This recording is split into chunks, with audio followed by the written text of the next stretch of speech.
हिमालय के ऊंचे पहाड़ों में रहस्य और कहानियों में छिपा हुआ खड़ा है माउंट कैलाश। ये एक ऐसी जगह है जिसने सदियों से इंसानों की कल्पना को मोहित किया है।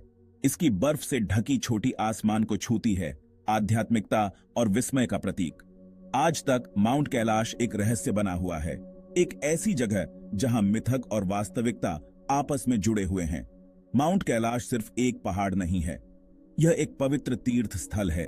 अरबों लोगों के लिए यह अक्षमुंडी है, ब्रह्मांड का केंद्र। यह एक ऐसी जगह है जहां दिव्य पृथ्वी को छूता है।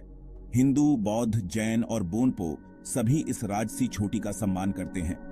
माउंट कैलाश की यात्रा कठिन है, फिर भी हर साल हजारों लोग आस्था और आध्यात्मिक अनुभव की प्यास से प्रेरित होकर तीर्थ यात्रा पर निकलते हैं। हवा एक अनदेखी ऊर्जा से गूंजती है। यहाँ का परिदृश्य कठोर है, पर सांस रोक देने वाला खूबसूरत भी। माउंट कैलाश के आसपास की हवा एक ऐसी ऊर्जा से कंपन करती है जिसे महसूस किया जा सकता है। यह एक ऐसी जगह है जहां व्यक्ति दिव्य की उपस्थिति को महसूस कर सकता है। यह एक ऐसी जगह है जहां व्यक्ति खुद से कहीं ज्यादा महान किसी चीज से जुड़ सकता है। माउंट कैलाश हिमालय में तिब्बती पठार में स्थित है। यह लगभग 6,638 मीटर या 21,778 फीट की ऊंचाई पर स्थित है। यह पहाड़ 4 प्रमुख नदियों का स्रोत है, सिंधु, सतलुज, ब्रह्मपुत्र और कर्नाली। पहाड़ का अनोखा पिरामिड आकार बहुत ही आकर्षक है। कहा जाता है कि इसके 4 चेहरे क्रिस्टल, माणिक, सोना और लापीस लाजुली से बने हैं।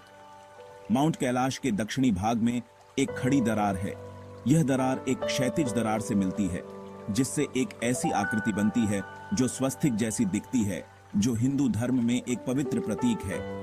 इस दूरस्थ स्थान ने इसकी पवित्रता को बनाए रखने में मदद की है। चुनौतीपूर्ण इलाका और ज्यादा ऊंचाई इसे पहुंचने के लिए एक कठिन जगह बनाते हैं। फिर भी सदियों से तीर्थयात्री इस पवित्र पर्वत के दर्शन करने के लिए इन कठिनाइयों का सामना करते आए हैं। माउंट कैलाश अपार प्राकृतिक सुंदरता का स्थान है। यह बर्फ से ढकी चोटियों, प्राचीन झीलों और झरनों का परिदृश्य है। हवा पतली और साफ है। यहाँ की शांति को सिर्फ हवा की आवाज और तीर्थयात्रियों के जप से ही तोड़ा जा सकता है। माउंट कैलाश अलग अलग धर्मों का संगम है, जिनमें से प्रत्येक की अपनी अनूठी मान्यताएं और प्रथाएं हैं। हिंदुओं के लिए माउंट कैलाश भगवान शिव का निवास स्थान है, जो विनाशक और परिवर्तन करता है। उनका मानना है कि शिव अपनी पत्नी पार्वती के साथ शिखर पर ध्यान कर रहे हैं। बौद्ध माउंट कैलाश को माउंट मेरू के रूप में मानते हैं, जो बौद्ध ब्रह्मांड का केंद्र है। माना जाता है कि यह बुद्ध के क्रोधित रूप दमचोक का घर है।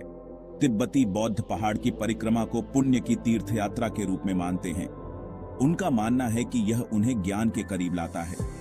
जैनियों के लिए माउंट कैलाश अष्टापद है, वह पर्वत जहां से उनके पहले तीर्थंकर आर्षभदेव ने मोक्ष प्राप्त किया था। उनका मानना है कि पहाड़ की परिक्रमा करने से वे आध्यात्मिक मुक्ति प्राप्त कर सकते हैं। बौद्ध धर्म, जो तिब्बत में बौद्ध धर्म से पहले का है, माउंट कैलाश को आकाश देवी सिपैमेन का आसन मानता है। वे पहाड़ की आत्माओं का सम्मान करने के लिए अनुष्ठान और परिक्रमा करते हैं। भाग 4, मिथक और किंवदंतियां, माउंट कैलाश की कहानियां।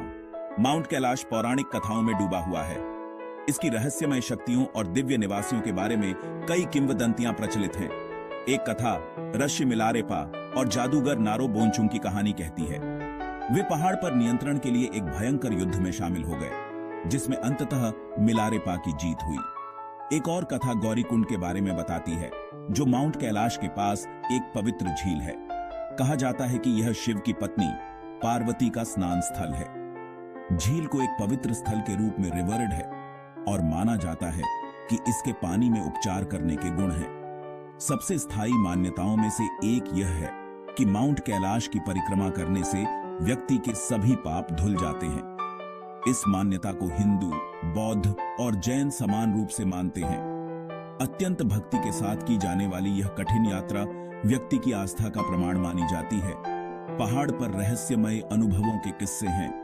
कुछ तीर्थयात्रियों का दावा है कि उन्होंने दिव्य प्राणियों को देखा है, जबकि अन्य शांति और सुकून की गहरी अनुभूति की बात करते हैं। पीढ़ी दर पीढ़ी चली आ रही ये कहानियां माउंट कैलाश के आकर्षण और रहस्य को और बढ़ा देती हैं। भाग 4, मिथक और किंवदंतियां, माउंट कैलाश की कहानियां। माउंट कैलाश पौराणिक कथाओं में डूबा हुआ है। इसकी रहस्यमय शक्तियों और दिव्य निवासियों के बारे में कई किंवदंतियां प्रचलित हैं। एक कथा ऋषि मिलारेपा और जादूगर नारोबोंचुंग की कहानी कहती है। वे पहाड़ पर नियंत्रण के लिए एक भयंकर युद्ध में शामिल हो गए, जिसमें अंततः मिलारेपा की जीत हुई। एक और कथा गौरी कुंड के बारे में बताती है, जो माउंट कैलाश के पास एक पवित्र झील है। कहा जाता है कि यह शिव की पत्नी पार्वती का स्नान स्थल है। झील को एक पवित्र स्थल के रूप में रिवेयर्ड है और माना जाता है कि इसके पानी में उपचार करने के गुण हैं। भाग 5, बिना चढ़ाई वाले का आकर्षण, अजेय माउंट कैलाश। कई प्रयासों के बावजूद माउंट कैलाश पर आज तक कोई नहीं चढ़ा पाया है। यह कोशिश न करने की वजह से नहीं है। कई अनुभवी पर्वतारोहियों ने इसके शिखर पर अपनी नजरें जमाई हैं, लेकिन उन्हें वापस लौटना पड़ा है। यह फैसला उन लाखों लोगों की धार्मिक भावनाओं के सम्मान में लिया गया जो पहाड़ को पवित्र मानते हैं। तथ्य यह है कि माउंट कैलाश अब तक अजेय है, इसके आकर्षण को और बढ़ा देता है। भाग 6, एक कालातीत। प्रतीक माउंट कैलाश की स्थायी विरासत। माउंट कैलाश बर्फ का घर, आस्था, भक्ति और रहस्य का प्रतीक। सदियों से यह आध्यात्मिकता का प्रतीक रहा है। इसकी राजसी उपस्थिति विस्मय और श्रद्धा को प्रेरित करती है। माउंट कैलाश से जुड़ी कहानियों को पीढ़ी दर पीढ़ी पारित किया गया है। वे इस क्षेत्र की सांस्कृतिक और आध्यात्मिक विरासत का हिस्सा हैं। पहाड़ का प्रभाव अपनी सीमाओं से आगे तक फैला हुआ है। माउंट कैलाश पवित्रता का एक कालातीत प्रतीक। इसकी विरासत आस्था को प्रेरित करती है। माउंट कैलाश अरबों लोगों के दिल और दिमाग में एक खास जगह। यह एक याद दिलाता है कि कुछ स्थान हमेशा पवित्र होते हैं।